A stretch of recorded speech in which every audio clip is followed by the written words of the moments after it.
বন্ধুরা, এটা হচ্ছে ভেজিটেবিল এগ রোল। আজ আমরা ভেজিটেবিল এগ রোল তৈরি করবো, আসুন।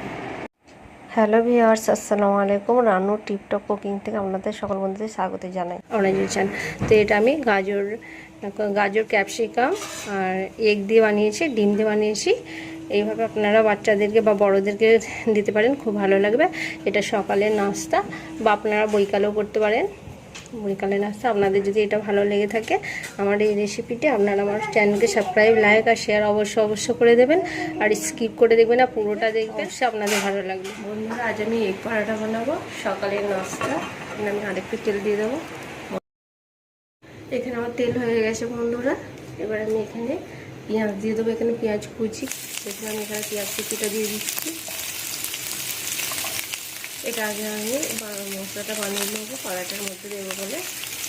এখানে আমি পেঁয়াজটা নাড়াচাড়া করে নেবো, পেঁয়াজটা হালকা হালকা ভেজে নেবো। হালকা ভাজা পর আমি এখানে আমি ক্যাপসিকাম নিয়েছি, এখানে ক্যারট নিয়েছি আর পেঁয়াজটা আমি দিয়ে দিয়েছি। এখানে অল্প পরিমাণ আদা নিয়েছি, রসুন নিয়ে আমি আদার পেস্ট নিয়েছি। এখানে আমি ক্যাপসিকামগুলো দিয়ে দেবো। পেঁয়াজ ভাজা ভাজা হয়ে এসছে হালকা, এখানে ক্যাপসিকামগুলো আমি দিয়ে দিচ্ছি।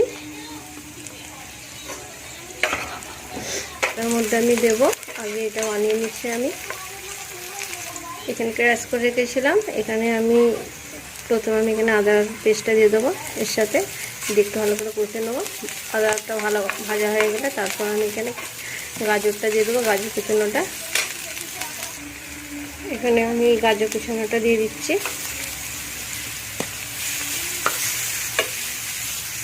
এখানে আমি একটু অল্প পরিমাণ টমেটো সস দিয়ে দেবো এর মধ্যে। এখানে সস দিয়ে দিচ্ছি।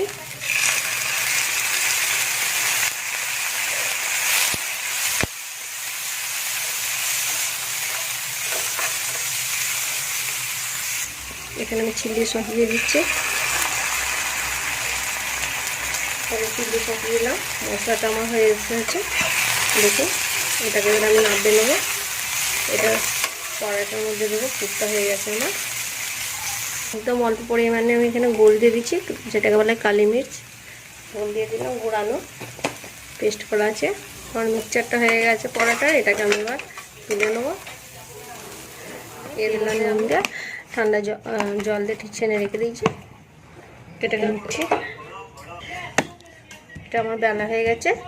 এই ধারগুলো একটু হালকা পাতলা ধরনের হবে। দেখুন আমি বেলে নিয়েছি। এটা পরোটাটা আমি দিয়ে দিলাম। এটার মধ্যে দিয়ে দিচ্ছি আমি ফ্রাই প্যানের মধ্যে। এটা করে নেবো আমি তৈরি। দেখুন নিচেটা আমি অল্প তেল দিয়ে দিয়েছি, নিচের মধ্যে দিয়ে অল্প নিচেটা এখানে তুলে নেব। এখানে আমি 3 পিস ডিম গুলে নিয়ে রেখে দিয়েছি। এই 3 পিস ডিম আমি এটার উপরে দিয়ে দেবো। দেখুন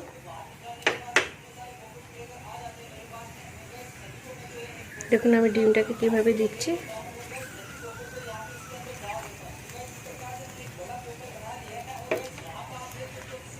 ডিমটাকে এবার এটাকে আমি উল্টে দিলাম। এক্সপাস্ট করে নেব। এই যে মিক্সচারটা বানিয়ে রেখেছি, গাজর আর আমি এখানে একদম অল্প আমি এখানে এর উপরে আমি সস দিয়ে দেবো, টমেটোর সস। দেখুন টমেটোর সস দিয়ে দিলাম ডিমের উপরে। এইখানে আমি মেয়োনাইজ নিয়েছি, মেয়োনাইজ দিয়ে দেবো। দেখুন আমি মেয়োনাইজটা কীভাবে দিচ্ছি, দিয়ে দেবো। দেখুন মশলাটা আমি দিয়ে দিচ্ছি চারদিকে। এবার এটাকে আমি হালকা ফ্লেমে দেবো। পিছন দিকে আমি একটু অল্প পরিমাণ তেল দিয়ে দেবো।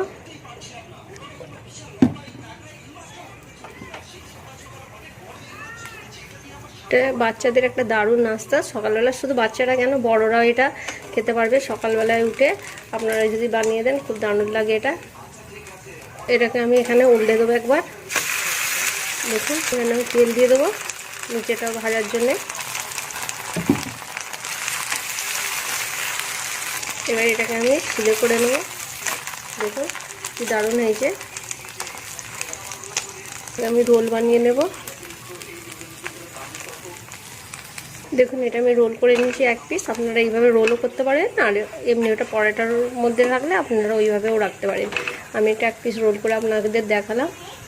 এটা হয়ে গেছে, এবার আমি এখানে তুলে নেব। দেখুন হচ্ছে, শুধু 1 মিনিট সেঁকে নিতে হবে। দেখুন কি দারুণ হয়েছে নাস্তাটা। আমার এই করে দেবেন, আর স্কিপ করে দেখবেন না, পুরোটা দেখবেন, তবে বুঝতে পারবেন কিভাবে তৈরি করছি। অন নোটিফিকেশানটি করতে ভুলবেন না, অবশ্যই করে দেবেন। আর এখানে আমি যেভাবে বানিয়েছি আপনারা ওইভাবে বানিয়ে দেখবেন, অবশ্যই আপনাদের ভালো লাগবে।